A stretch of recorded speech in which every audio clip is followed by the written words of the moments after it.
Pimentel no longer has any legal or moral right to use the name PDP Laban because the COMELEC has ruled the finality on March 2023 that the group led by PRRD is a true and legitimate PDP Laban. Therefore, only the group led by Duterte has the right to use the party name. Sir, kuha lang ng reaction niyo po. Thank you. Sira pala ulo nila. Sasabihin nila sa akin na hindi pa nila ako kinikick out sa party. Tapos aangal sila na andun pa sa existing stationery ko yung PDP Laban. Sir, are you also planning to talk to the other senators para ma-convince po sila about your position na kailangan na talaga ng special session? SP na lang siguro ako diretso para hindi lumalabas na ginagapang ko yung majority. Minority kasi kami. So si SP na diretso. Pakinggan nila ako. Kaya kung talagang ayaw nila, aminin namin sa taong bayan na ayaw nila. Sige. Yes. Sir, sabi lang po kasi ni SP na baka better na wag muna tayo mag-start kasi ang dami pang question sa SC. Baka mamaya raw po, nagsimula na kayo and then ma-invalidate yung mga gagawin ninyo dahil mag-desisyon on the contrary yung SC sa mga petitions po. Masyado na maingat yun. That's too cautious an approach. Maganda rin may cautious siya pero not too cautious na pagbasa mo ng Constitution and trial in the Senate shall forthwith proceed. Sabi. Yun ang sabi. So, you do not be too cautious na hindi mo sabihin, huwag na ingat tayo rito kasi baka ma-question tayo, huwag muna tayo mag-trial. Huwag muna sa July na natin i-trial. Sirang-sira ang meaning ng forthwith eh. Pero sir, may nangyari na ba in the past na... Meron pa pala itong Rule 11 namin sa existing. Last sentence ng Rule 11. The adjournment of the Senate sitting in said trial shall not operate as an adjournment of the Senate as a legislative body. So tignan mo, the other way around, ganun. Pag-adjourn na si Senate as an impeachment court, hindi necessarily adjourn si Senate as a legislative body. So ganun, hiwalay talaga. So whether or not in session ka as a legislative body, pwede kang in session as a Senate impeachment court. So nandiyan sa Rule 10 and 11 ng impeachment rules. Ano yung tanong mo? Meron na po ba in the past na nangyari na merong impeachment trial or hearing sa Kamara na nag-issue ng TRO ang Korte Suprema? Yeah, personal knowledge, wala akong maalala. Kasi nag-TRO ba? So pwede. So naging moot. So yeah, the same effect as the TRO. Yeah. Pero iba yun. Ang TRO kasi hindi naman inutos na talunin nyo sa botohan. So ang TRO is stop nyo lahat. So that means that that house yun is house, no? So that means that previous house believed that it was, ang position nila, it's a political question to be decided by the political institutions. Kasi sir, yung prayer ng petition ni VP Sara ngayon, mag-issue rin ng TRO para mapigilan yung impeachment trial. So, ano yun? Kung sakali bang pakinggan ng Korte Suprema, pwede rin hindi sundin yun ng Congress, ng Senate, ng House, kagaya na ginawa ng House? Saka huwag na natin unahan yun para maganda rin ang desisyon ng Supreme Court, hindi nila in-anticipate ang kilos ng Senado. Okay, Amor. Sir, are you also planning to talk to the other senators para ma-convince po sila about your position na kailangan na talaga ng special session? Si SP na lang siguro ako diretso para hindi lumalabas na ginagapang ko yung majority. Minority kasi kami. So si SP na diretso. Opo. And what happens if si SP mag-stand firm na hindi talaga siya magpapatawag ng special session? What will be the next action then? Focus muna. Focus muna. Pakinggan nila ako. Kaya kung talagang ayaw nila, aminin namin sa taong bayan na ayaw nila. Ganun siguro kasi. Because if this is really a political question, then therefore it is a legitimate political issue. Diba? For the people. Pero at sa side po ninyo, pagka-ayaw talaga na mag-call ng special session after the caucus, wala na po kayong magagawa. Out of your hands. Kasi aminado naman kami na yung special session, dapat ginusto rin yun ng majority, ng quorum. Kasi kung kunyari, pinilit namin ni Senator Risa Ontiveros na mag-special session kaming dalawa, aminado din naman kami, walang bisa. Wala kaming quorum eh. Yung pakikipag-usap kay SP, kailan nyo po plano? And ano po yung nakikita nyong timeline for the caucus? And ano yung timeline ninyo for impeachment trial dapat? I'll try to talk to him ASAP. Kung andyan siya ngayon, kausapin ko siya. Pero yung subsequent, ano yung mga dates, mga ganun, kontrolado na niya yun, na SP. But as far as you are concerned, sir, kailan dapat mag-start yung impeachment trial? Sana March. March na. Kasi medyo prepared naman si SP na. Pina-review na niya ang rules. So madali naman yung pagka the court is now in session, mag-oath kami, we reaffirm the existing rules para lang kung wala ng issue na kung valid siya o hindi. Kung may proposed amendments, kilusan na namin.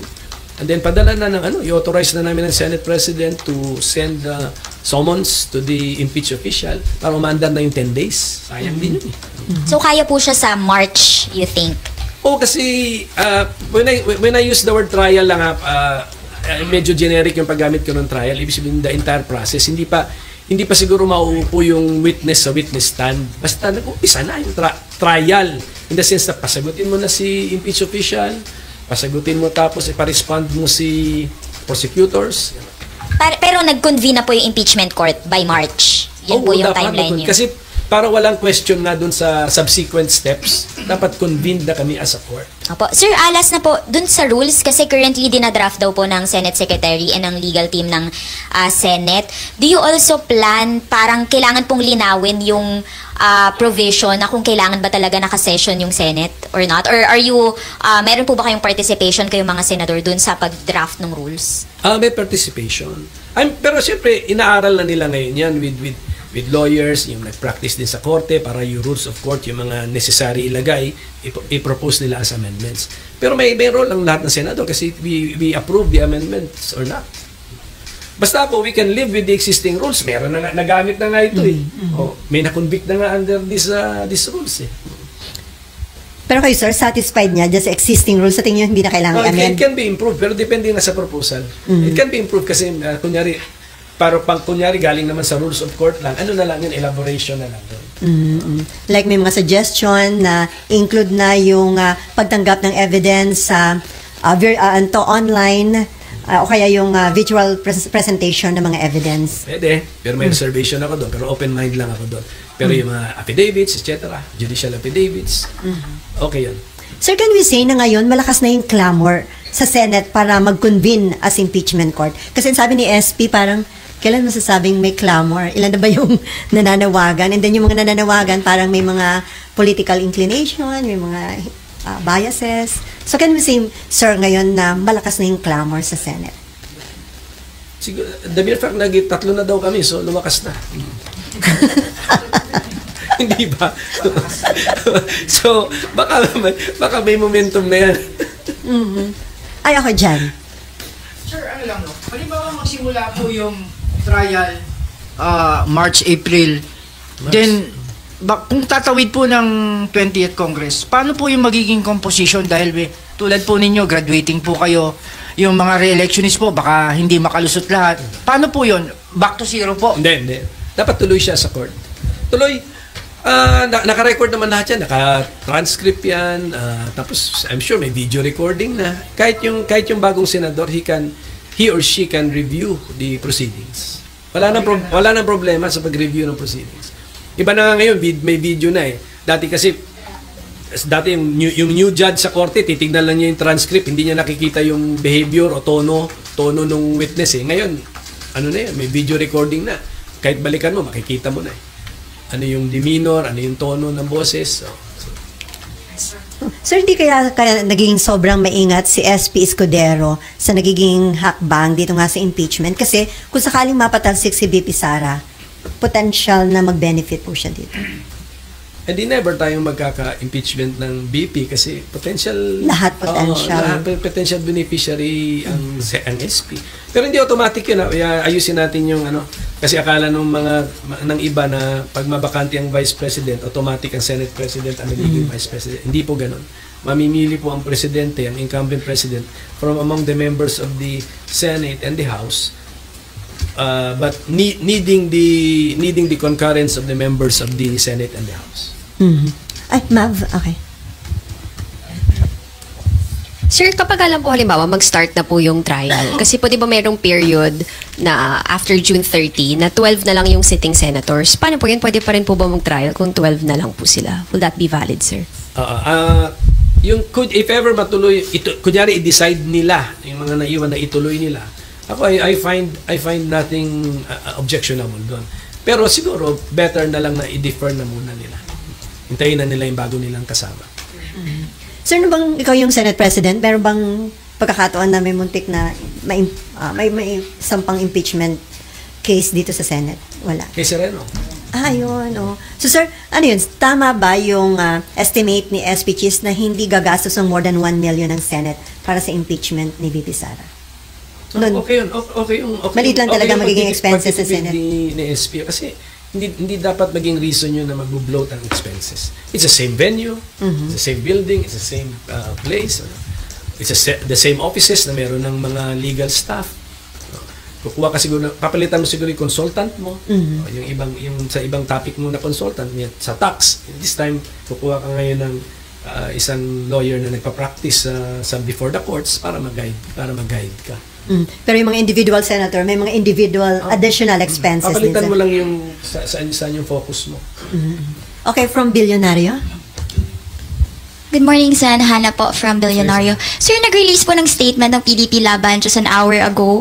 Dinedenounce po nila yung use nyo raw po ng party name doon sa letter sent to SP Cheese. If I may read, Pimentel no longer has any legal or moral right to use the name PDP Laban because the COMELEC has ruled the finality on March 23, 2023 that the group led by PRRD is a true and legitimate PDP Laban. Therefore, only the group led by Duterte has the right to use the party name. Sir, kuha lang ng reaction niyo po. Thank you.